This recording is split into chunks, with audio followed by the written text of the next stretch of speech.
और आज की क्लास में मैं आपको सिखाने वाली हूँ कौन सी मात्रा। एक नई मात्रा सिखाने वाली हूँ मैं आपको, रेफ की मात्रा, जिसे हम बोलते हैं रेफ। रेफ की मात्रा। अब आप सोचोगे रेफ की मात्रा क्या होती है, ये कौन सी मात्रा होती है। तो अब आप सेकंड क्लास में आने वाले हो, सेकंड क्लास में प्रमोट होने वाले हो, तो अब आपको ये वाली मात्राएं बहुत सारे वर्ड्स में मिलने वाली हैं।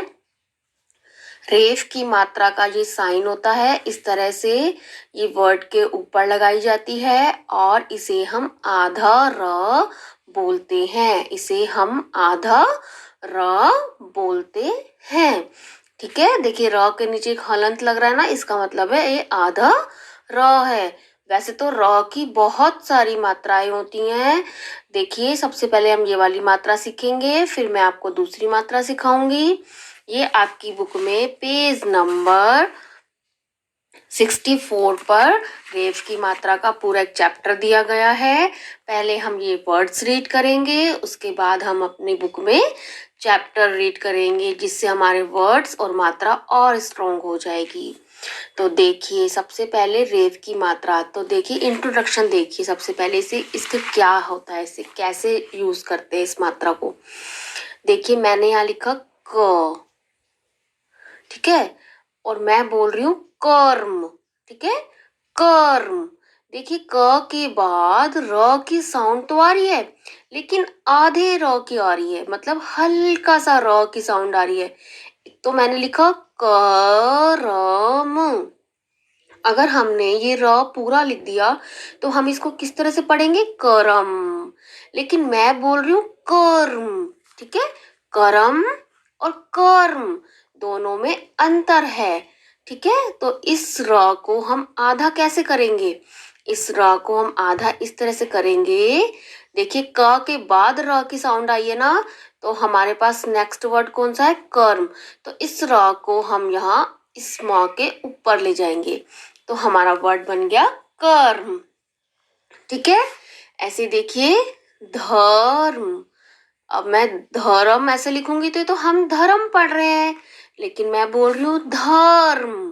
ध्यान से सुनेंगे, धर्म, रुम, धर्म। ध के बाद र की साउंड आई और धर्म, इस र को हम कहाँ ले जाएंगे, नेक्स्ट वर्ड पर, यानी कि। ठीक है, और इस मात्रा में ये ध्यान रखने वाली बात है कि कभी भी मात्रा, ये वाली मात्रा स्टार्टिंग के वर्ड पर नहीं आती। जैसे ये इस तरह से ये वाले कोई वर्ड नहीं लिखे जाते। ठीक है, इस तरह से कभी भी स्टार्टिंग वाले वर्ड पर ये वाली मात्रा नहीं लगती है। ठीक है, अब हम इसके वर्ड्स रीड करेंगे। देखिए कर्म, कर्म नहीं पढ़ेंगे अब हम इसे, कर्म। हमें ये ध्यान रखना है ये आधा र है। शर्म, पर्व, अर्पण, सूर्य। देखिए सूर्य, सू से पहले रा, सू के बाद में रा आया, तो हमने नेक्स्ट वर्ड पर इस रा को हटाकर मात्रा हमने कहाँ लगा दी, या के ऊपर से। देखिए मुर्गी। अब आप सोचोगे मुर्गी तो हम इस तरह से लिखते थे। यस, ठीक है ये वाला वर्ड भी, लेकिन जब आप बड़ी क्लास में आ जाते हैं तो अब आपको इस तरह से लिखना होगा। ठीक है, इस तरह से लिखना होगा। ये वाले वर्ड्स भी अब ठीक है चेंज हो गए हैं, लेकिन राइट वर्ड यही माना जाता है। ठीक है, मुर्गी से सेम, बर्तन, गर्मी, वर्षा, कार्य। ठीक है, एक बार और रीड करेंगे।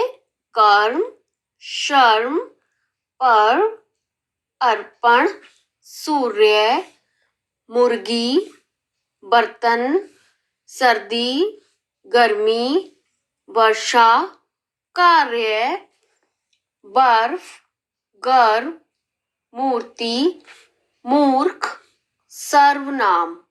देखिए जिसके ऊपर मात्रा लग रही है उससे पहले हमें ये वाला र की साउंड निकालनी है। सर्वनाम, पर्यायवाची। अभी हमने थोड़े दिन पहले ये वाले वर्ड करे थे ना पर्यायवाची, तो मैंने इसमें ऐड कर दिया ये वाला वर्ड। तो ये सबको पढ़ना आना चाहिए। पर्यायवाची, देखिए र की मात्रा कहाँ लग रही है, यहाँ पर लग रही है, तो उससे पहले हमें र की साउंड निकालनी है। पर्यायवाची, ठीक है। अब देखिए आपकी बुक में पेज नंबर 64,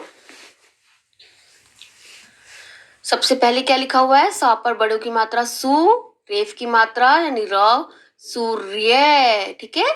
देखिए अब कहाँ लग रही है ये वाली मात्रा, या पर, सूर्य। बर्तन, देखिए ब के बाद र की आवाज आ रही है, लेकिन हम मात्रा कहाँ लगाएंगे, त के ऊपर, बर्तन। से देखिए मुंह लिखा हुआ है और रेफ की मात्रा यहाँ दी गई है, तो हम ये रेफ की मात्रा कहाँ लगाएंगे अब, गा के ऊपर, मुर्गा, ठीक है।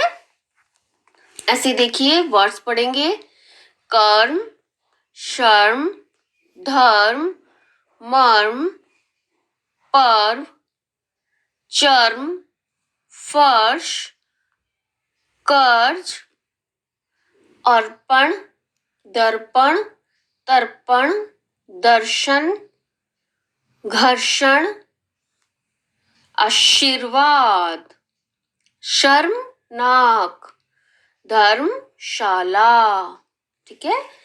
अब देखिए सूर्य पूर्व दिशा से निकलता है। यह 3 ऋतुएं, री की मात्रा, ये ऋषि लिखा हुआ है, ये चंद्र बिंदु है, ऋतुएं बनाता है। गर्मी, वर्षा, सर्दी। गर्मी की ऋतु बहुत गर्म होती है। इसमें ठंडे पदार्थ, क्या बोलेंगे इसको, पदार्थ, और बर्फ भाती है। सर्दी में गर्म पदार्थ भाते हैं। वर्षा ऋतु में बादलों का गर्जन और वर्षा होती है। देखिए धर्म कर्मवीर बन, अपना कार्य पूर्ण कर, अपने से बड़ों का आशीर्वाद। देखिए र की मात्रा लग रही है ना, तो इससे पहले हमें र की साउंड निकालनी है। आशीर्वाद ले, तब कर्म पर हर्ष कर, अर्थ समझ, तब तर्क कर, हृदय को नर्म रख, इसमें मर्म रख, मूर्ख मत बन, कर्मठ बन। कर्मठ यानी बहुत काम करने वाला, कर्मठ यानी बहुत काम करने वाला। ये चैप्टर अब आप भी अपनी नोटबुक में पढ़ेंगे, रीड करेंगे और वर्ड्स भी राइट करेंगे अपनी नोटबुक में। और कोई प्रॉब्लम है तो हम लाइव क्लास में डिस्कस करेंगे। तो आज की क्लास में इतना ही। Okay bye student, take care.